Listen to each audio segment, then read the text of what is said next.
रायबरेली में paramedical institute की छात्राओं ने प्रबंधक पर गंभीर आरोप लगाया कि नर्सिंग की ट्रेनिंग कर रहे छात्राओं ने जिलाधिकारी से पूरे मामले की शिकायत की। उधर इंस्टीट्यूट प्रबंधक ने सभी आरोपों को बेबुनियाद बताया। मामला बदौखर थाना इलाके के मुंशीगंज के कृपालू इंस्टीट्यूट ऑफ बायोमेडिकल साइंस का है।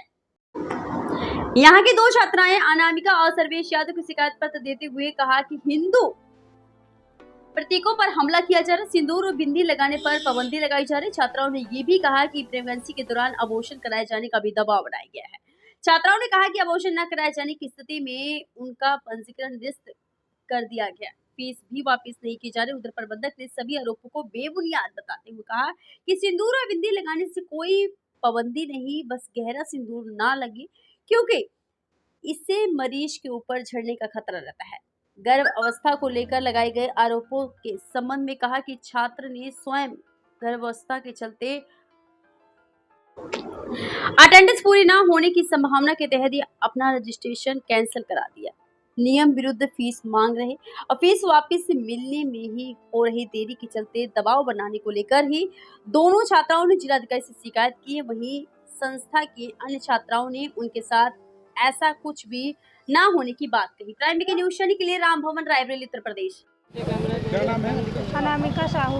क्या करती, कहाँ पढ़ती है? NM कृपालू institute Munshiganj Dariyapur. रहती कहाँ है? घर कहाँ? हमारा गांव है संदीराम। क्या हुआ? क्या सर, हमारी मतलब एडमिशन के बाद हमारी प्रेगनेंसी आ गई, तो उसके बाद हमने सर से बात किया तो वो बोले कि हम आपको कोऑपरेट करेंगे, छुट्टी देंगे।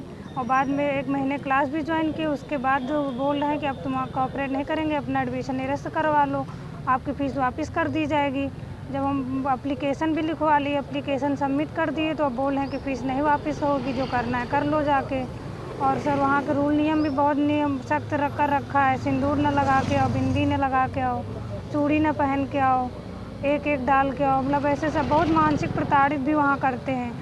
अब फीस के लिए कई बार हमें वहाँ दौड़ाया, फीस भी वापस नहीं कर, और किसी से मिलने, मैम से तो ज़्यादा बात नहीं करने देते, अंदर ऑफिस जाने देते। जो कोई मैम से मिलता, मैम भी बहुत भद्रता से व्यवहार। क्या परिचय है आपका? मैं अमित सिंह, मैनेजर हूँ कृपालू इंस्टीट्यूट में। दो लड़कियां सर्वेश यादव और अनामिका ने यह आरोप लगाया है कि उनसे प्रेग्नेंट होने पर एबॉर्ट करने की सलाह दी जाती है, उनको सिंदूर बिंदी लगाने पर पाबंदी लगाई गई। क्या है पूरा मामला? नहीं, ऐसा कुछ नहीं। उनके आरोप टोटल जो है निराधार हैं। उनका कोई मतलब नहीं। जो हमारे संस्थान के नियम हैं उनके अकॉर्डिंग हम लोग काम कर रहे हैं। हमको उपस्थिति प्रतिशत जो 1 साल में चाहिए वो 75% होना चाहिए, और अगर वो नहीं होगा तो मुख्य परीक्षा नहीं दे पाएंगी। ये बात कार्यालय द्वारा स्पष्ट रूप से एक एफिडेविट लेकर उनको बता दिया गया था। अब उनका बीच में प्रेग्नेंट होने का मामला आया तो कार्यालय में आगे केवल ये कह रहे हैं कि हम प्रेग्नेंट हो चुके हैं, हम 75% अटेंडेंस नहीं दे पाएंगे और हमारा प्रवेश निरस्त करके हमारी शुल्क वापसी कर दी जाए। तो हम लोगों ने ये कहा कि देखिए, प्रशिक्षण शुल्क जो जमा हो जाती है उसको ना वापस करने के लिए हम लोग उसकी भी एक एफिडेविट लेते हैं। वो मेरे पास है, भी मौजूद है। जी जी जी, ठीक है। तो वही सब बताया गया। बाकी उनके आरोप जो हैं वो टोटल निराधार है। प्रेग्नेंट कौन हुई थी? प्रेग्नेंट ये अनामिका साहू कोई है। सर्वेश यादव का क्या? सर्वेश यादव का ये था कि उनको संस्थान के नियम कानून नहीं समझ में आ रहे थे। उनका कहना ये था कि हमको घर में कोई कुछ नहीं कहता, हमारे भाई और माँ बाप नहीं कहते हैं, तो आप लोग अगर ये करेंगे तो हम नहीं पढ़ पाएंगे। किस चीज़ से रोका जा रहा था? जैसे उनको ड्रेस के लिए बोला गया कि आपका ड्रेस प्रॉपर नहीं है, इसकी कॉलर सही नहीं है, तो उनका कहना ये था और कि मतलब इतना सख्ती हमको की जाएगी, हमको पता होता तो हम प्रवेश न लेते, और अगर प्रवेश लिए भी हैं तो हमारा प्रवेश निरस्त कर दिया जाए, हम नहीं पढ़ पाएंगे इतने शासन में। उतने शासन में नहीं, कुल मिला के जो संस्थान के नियम कानून है उसके अकॉर्डिंग हम लोग काम करते हैं।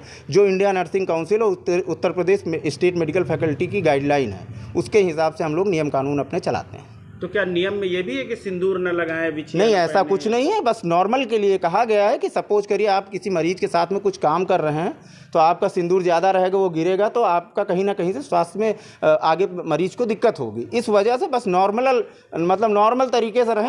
हम लोगों को ऐसा कुछ नहीं है कि वो सिंदूर ना लगाएं, चूड़ियाँ ना पहने, ये सब कर सकते हैं, लेकिन नियमानुसार जो उचित है। और बिंदी के कलर को भी बताया गया नहीं, कि ऐसा काला या लाल लगाएं। ऐसा कुछ नहीं, बिंदी और उसका कोई जिक्र ही नहीं हुआ है। मेरे संस्थान में केवल ड्रेस यूनिफॉर्म देखी जाती है, बाल का जूड़ा देखा जाता है, उसमें कप्स लगे होते हैं वो देखा जाता है। बाकी जो यूनिफॉर्म में नॉर्मल है, जूता हो गया आपका, दुपट्टा हो गया, ये सब चीज़ें। बाकी ऐसा कुछ नहीं है कि किसी को स्पेशली जो है इसके लिए बोला गया हो कि चूड़ी ना पहन के आओ और सिंदूर ना लगाओ, ये सब ऐसा कुछ नहीं है। और टोटल छात्र छात्राएं सिंदूर चूड़ी पहन लगा के आते हैं, पहनते हैं। सब आते हैं और भी हैं। अभी हमारे पास क्लास में भी बैठे हैं, मेरिट में अभी बहुत सारी छात्रा हैं। इनका कुल मिला के केवल एक ही मोटिव था कि हमारा प्रवेश निरस्त हो तो मेरा पूरा पैसा जो है वो वापस मिले। इंस्टीट्यूट का मामला क्या है इस पे क्या? देखिए, गोपालू इंस्टीट्यूट के संबंध में कुछ ANM की कोर्स की छात्राओं के द्वारा जनसुनवाई के दौरान एक शिकायत मेरे समक्ष रखी गई है, जिसमें कि उनके द्वारा मैनेजमेंट पर कुछ गंभीर आरोप लगाए गए हैं। इस मौके का निरीक्षण करवाने के लिए और पूरे प्रकरण की जांच कराने के लिए डिप्टी कलेक्टर स्तर के अधिकारी को नामित किया जा रहा है। जांच के क्रम में जो भी आवश्यक कार्रवाई होगी की जाएगी।